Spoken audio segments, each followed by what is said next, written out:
everybody, and welcome back to the TechZulu Penthouse here at Silicon Beach Fest. I'm your host, Amanda Coolong.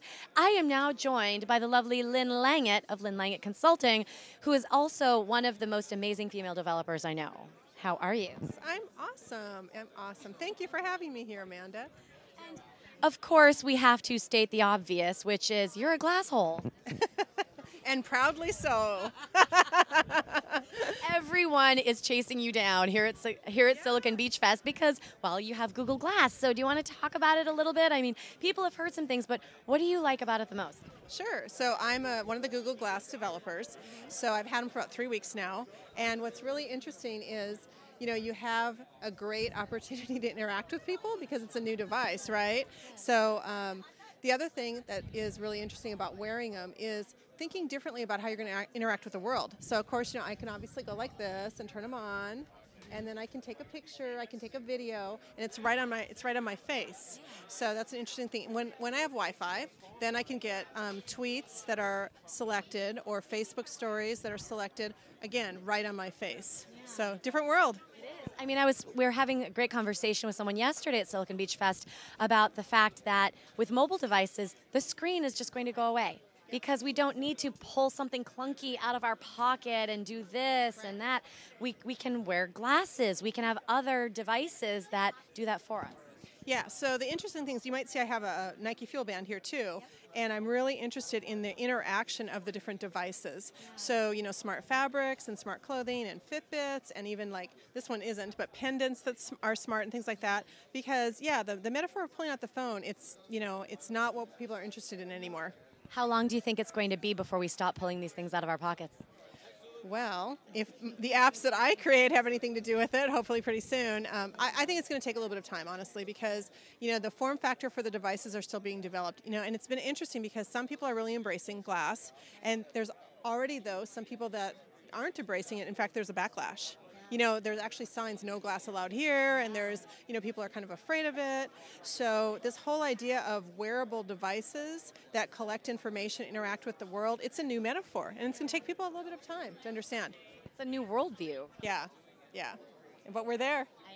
I know we are. I mean, look, we're there. What excites you about wearable tech overall? I mean, even Mary Meeker in her trend report talked about wearable tech as being one of the bigger trends that's really going to take off soon. Yeah, well, there's a couple things. I mean, obviously there's fashion, so that's interesting, okay? But for me personally, where I think I want to work on apps and contribute is around health, because I'm really big on trying to understand health and situations and quantified self for proactive, you know what I mean? And I think that as people are getting more useful and in some ways fun information, right? Like your glasses say, don't eat that. Seriously? And like in a really, really connected world, it would then lock your refrigerator, right? Like you can't eat that, right? Yeah. But I mean, I'm envisioning things like, seriously, the Connect, because you know, the Connect has just been radically improved. Interfacing with your glasses, interfacing with your Nest thermostat. Do you know what I mean? Like all devices and all connected. So this sounds very much like access to everything everywhere. Are we actually getting there now? Well, it is interesting. I just was earlier this week in San Francisco at the GigaOM Structure Conference, which is a different perspective, you know, than the Silicon Beach Fest. Really interesting. One of the things that was talked about quite a lot there is the death of the PC. Now, the Valley is always a little bit, you know, kind of full of itself, and I think the PC is going to be around for a while. But they talked about mobile and devices with data being stored in the cloud. So that is the everything everywhere. Yeah. It's coming. Yeah. And now you're wearing something that proves that even more. Yeah. So, I mean, any silly things that have happened while you've been wearing glass? What kind of comments have you been getting? I mean, this is all the good stuff. Give me the juice. Yeah, so I wore them in San Francisco at Google I/O just constantly, just for fun. And you know, it's such a tech town that everybody there, like the baristas, the cab drivers, they all knew what they were. Even I'm walking down the street, and seriously, homeless person was like, "Glass, way to go." Homeless people know what glass is in San Francisco. It was cracking me up. Okay, now I want you to come to Maine with me, to my hometown, and bring a cadre of other people with you wearing glass, and we can walk down Main Street and then see what people say. Yeah.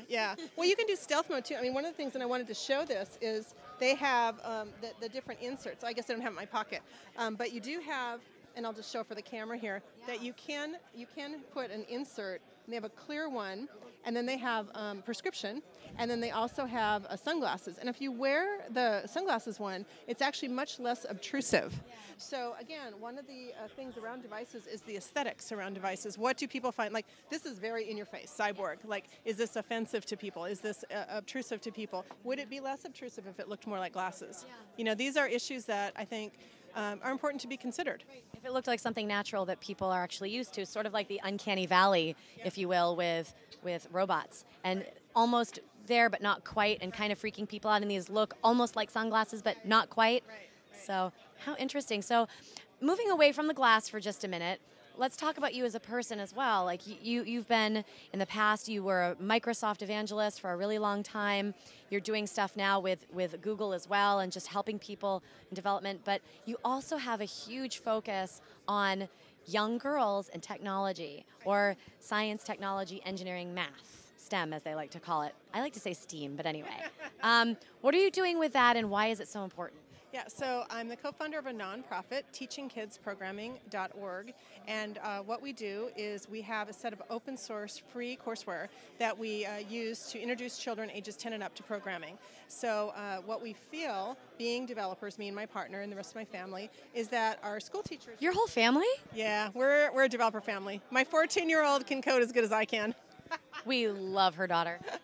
Anyway, our school teachers really aren't equipped to teach programming, and especially in the U.S. And so we feel that there needs to be a partnership of the tech community and the education community. And you know, there are other efforts around this, Code.org and Code Academy and some of these great things. But we're part of that, basically. We're part of that.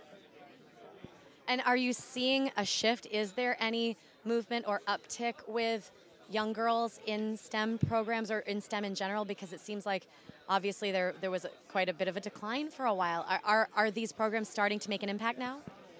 Just starting. What I'm seeing is there's starting to be momentum in the U.S. There's certain organizations that have really gotten some good press coverage. Black Girls Code out of San Francisco. I know Kimberly's been to the White House a couple times, which is fantastic. The whole Code.org consortium effort last year with that really important video has been helping to change perception and mind share. But we're like at the beginning of the curve. Now, one of the things that's really concerning for me is I did a lot of international travel, and I still do. Other parts of the world are so much more cognizant of this need to train their children to program. We actually have had requests from like 10 different countries for our courseware to make it part of their middle school curriculum, and not yet from the U.S. Yeah. Coding is not part of the curriculum here. That really is amazing to me. Yeah, it's an advanced placement optional course in some high schools. And just to give you an example, we were in New Zealand 2 years ago. They had changed the law, and they're requiring coding at the high school level, and they were looking for some introductory stuff at the middle school level, and they asked for our courseware. So, you know, we've really got to start offering this to our kids for global competitiveness. So this someone needs to start a bigger movement around this, change.org, something to get programming as a core curriculum. Junior high, elementary school. I mean, we met your daughter years ago, and she was doing this as a young girl. Yeah.